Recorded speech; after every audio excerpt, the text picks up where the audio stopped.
Hello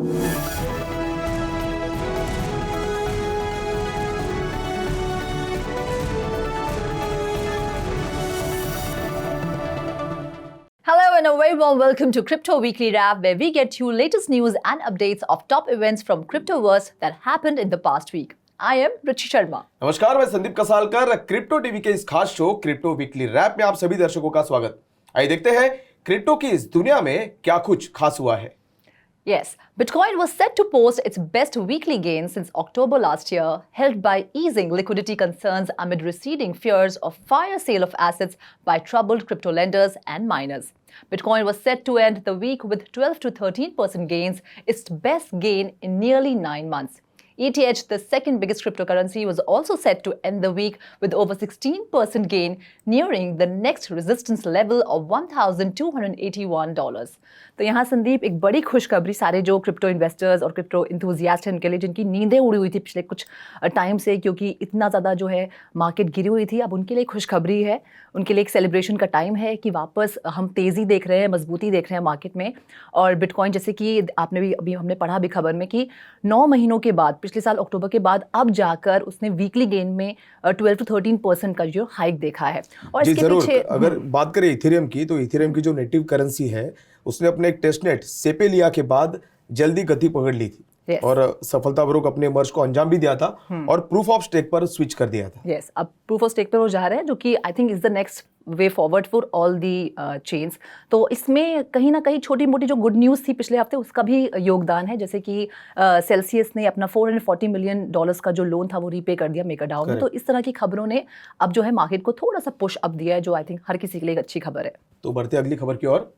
Celsius, जो एक crypto lender है जिसने पिछले महीने लिक्विडिटी के दबाव के कारण यूजर्स विड्रॉल्स को रोक दिया था, उसने गुरुवार को सबसे बड़े डिसेंट्रलाइज्ड फाइनेंस यानी डीफाई प्रोटोकॉल्स में एक मेकर पर लोन का पूरी तरह से भुगतान करने के बाद $440 मिलियन कोलेटरल को फिर से प्राप्त किया है। इस कदम का मतलब डिफिकल्ट सिचुएशन फेस कर रहे क्रिप्टो लेंडर्स के फाइनेंसेस के लिए एक बड़ी लिक्विडिटी को बढ़ावा देना है। लेकिन दुर्भाग्यपूर्वक इस अच्छी खबर के बाद सेल्सियस के लिए एक बुरी खबर भी सामने आई है, क्योंकि न्यूयॉर्क में कीफाई द्वारा मुकदमा दायर किया गया था, जिसमें सेल्सियस पर क्रिप्टो मार्केट में हेरफेर और कस्टमर डिपॉजिट्स की सुरक्षा के लिए बेसिक अकाउंटिंग कंट्रोल स्थापित करने में फेल होने का आरोप लगाया गया था। तो रुचि, अगर बात करें कीफाई के संस्थापक की, तो कीफाई के जो संस्थापक और सीईओ जेसन स्टोन है, जिसने पार्टली सेल्सियस द्वारा एक्वायर्ड किया गया था उसको, तो उसने ट्वीट किया था कि सेल्सियस ने कर्मचारियों से झूठ बोला था और कंपनी एक्टिविटीज को हेजिंग नहीं कर रही थी, और न ही वे क्रिप्टो एसेट की कीमतों में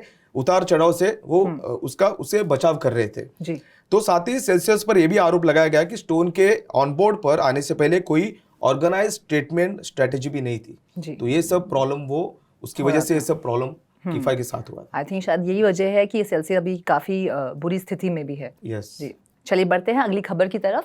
The health of Celsius is in doubt despite its repayment of loan because there are reports that FTX founder Sam Bankman-Fried walked away from Celsius because it lacked any value while bailing out BlockFi. In this failing crypto market, very few people are coming forward to rescue failing crypto projects. Sam Bankman-Fried, founder of FTX and one of the youngest crypto billionaires in the world, has emerged as the savior of the failing crypto startups and lenders. तो यहाँ जहाँ market इतने बुरे वक्त से गुजर रही थी, बहुत से लोगों ने इन स्टार्टअप्स को रेस्क्यू करने से हाथ पीछे खींच लिए। जैसे कि बाइनेंस के सीईओ चैंगपेंग जाओ, उन्होंने कहा कि कोई ज़रूरत नहीं इस तरह से ये जो डिफ़ॉल्ट स्टार्टअप्स हैं इन्हें हेल्प करने की। या फिर US securities and exchange commission के जो कमिश्नर हैं हेस्टर पियर्स, उन्होंने भी कुछ इसी तरह का बयान दिया था। लेकिन सिर्फ इस वक्त मैं कहूँगी कि सैम बैnkman-फ्राइड जो कि हीरो की तरह इमर्ज हुए हैं, सेवियर की तरह इमर्ज हुए हैं।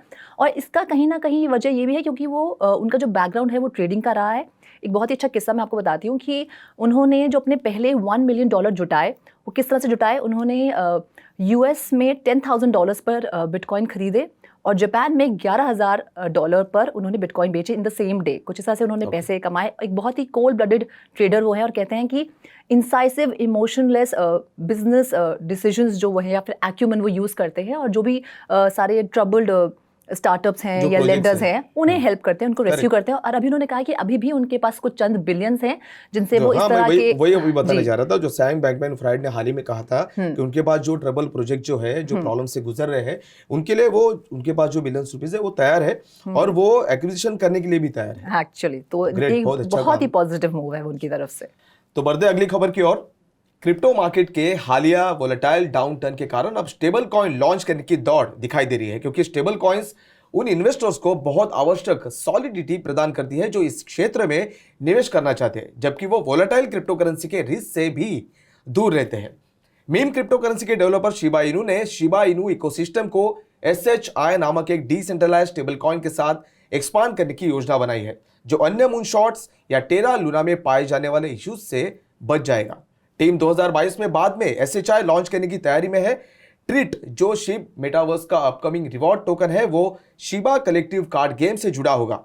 ब्लॉग पोस्ट में कहा गया है कि टोकन शिबा इनू की स्टेबल कॉइन को संतुलन प्रदान करने में मदद करेगा। तो रुचि, ये जब घोषणा की गई तो उस समय डिफाई की जो दिग्गज कंपनी जिसे बोला जाता है आवे जो है, उसने कम्युनिटी डिसेंट्रलाइज्ड ऑटोनोमस ऑर्गेनाइजेशन जो है उसकी मंजूरी के अधीन GHO नामक एक ओवर कोलेटराइज्ड स्टेबल कॉइन्स लॉन्च करने की योजना की घोषणा की थी। तो ये भी एक अच्छा पॉजिटिव मूव है कि बहुत सी कंपनी जो है वो मेटावर्स में एंटर करेंगे, क्योंकि कहते हैं कि मेटावर्स ही आगे का फ्यूचर है। और स्टेबल कॉइन्स में सिर्फ जैसे अभी हम बात कर रहे हैं इसी की कंपनी की नहीं, इनफैक्ट बहुत सी कंट्रीज है जो चाहती हैं कि जैसे कि लंदन चाहती है कि वो अपना स्टेबल कॉइन लाए, क्योंकि स्टेबल कॉइन में कहीं ना कहीं लोगों को एक स्टेबिलिटी नजर आती है। लेकिन वहीं जो लूना का केस है उसको देखकर थोड़ा डरते भी हैं लोग।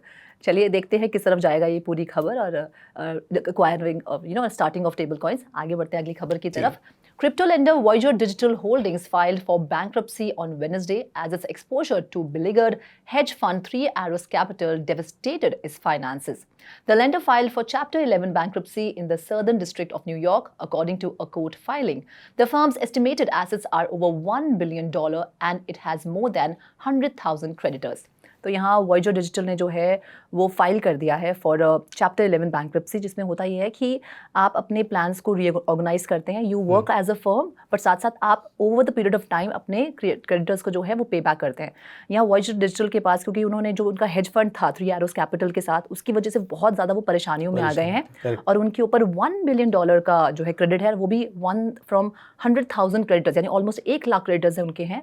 लेकिन इसमें से एक बड़ा हिस्सा जो है वो एल्मेडा रिसर्च का, यानी एल्मेडा रिसर्च से उन्होंने $500 मिलियन जो है वो लिए हुए हैं।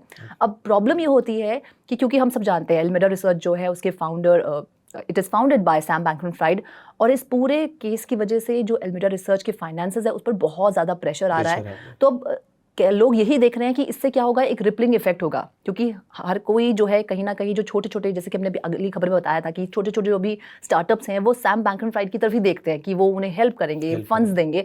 लेकिन यहाँ अगर उनकी ही कंपनी पर इतना ज़्यादा फाइनेंस का प्रेशर आएगा तो कहीं ना कहीं ओवरऑल क्रिप्टो मार्केट पर भी जो है इसका रिपलिंग इफेक्ट देखने को मिलेगा। चैप्टर 11 की अगर बात करें तो उसे ऐसे भी डिफाइन किया जा सकता है। चैप्टर 11 का जो मतलब है, वो डेब्टर जो होता है वो आमतौर पर अपनी फर्म का ऑपरेटिंग जारी रखने और समय के साथ क्रेडिटर्स को पे करने के लिए एक रीऑर्गेनाइजेशन प्लान प्रदान करता है। तो इसी तरह से वो आगे बढ़ पे ऑफ करेंगे। हाँ जी। तो बढ़ते अगली खबर की ओर। भारत के एंटी मनी लॉन्ड्रिंग जांच एजेंसी ने फॉरेन एक्सचेंज रूल्स के उल्लंघन के लिए क्रिप्टो एक्सचेंजेस कॉइन स्विच और कॉइन डिसेक्स को नोटिस भेजे हैं।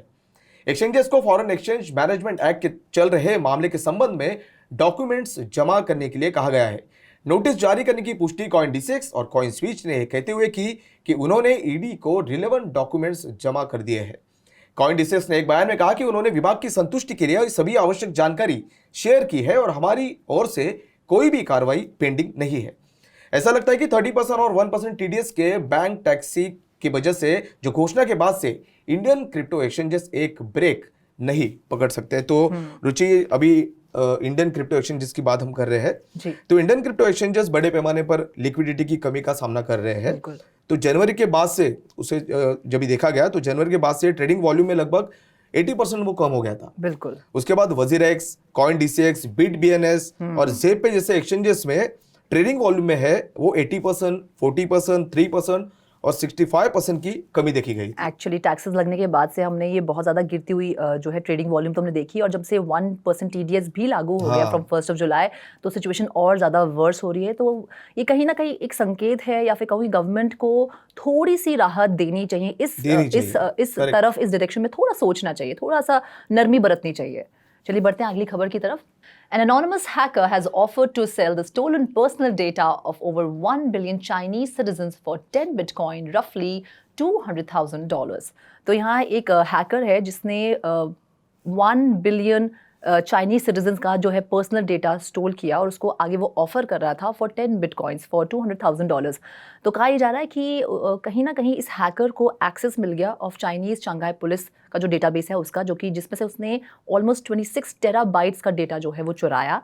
और आगे इस बात की पुष्टि की है बाइनेंस के CEO चैनपेंग जाओ ने। उन्होंने कहा कि उनके जो कंपनी की थ्रेट इंटेलिजेंस ने डिटेक्ट किया है कि कोई उनको ऑफर कर रहा है ये पूरा का पूरा डेटा, और उनका भी यही कहना है कि 1 बिलियन रेजिडेंट्स का ये डेटा है, और जो कि किसी एशियन कंट्री का है, और इस डेटा में उनकी नेम, फोन नंबर्स, एड्रेसेस, हाँ, क्रिमिनल डिटेल्स, नेशनल आइडेंटिटी, सब कुछ जो है उसमें है। नहीं, बाइनेंस के CEO जो है चैंगपेंग जाओ, इस दावे को स्वीकार तो उन्होंने किया है, तो देखना ये होगा कि भविष्य में इस तरह के हैकिंग से बचने के लिए वो क्या कदम उठाते हैं, क्योंकि बहुत इंपॉर्टेंट डेटा, अगर डेटा की बात करें तो बहुत इंपॉर्टेंट चीज है, और वो भी 1 बिलियन सिटीजन्स का, it's a very big number. तो बढ़ते हैं अगली खबर की ओर।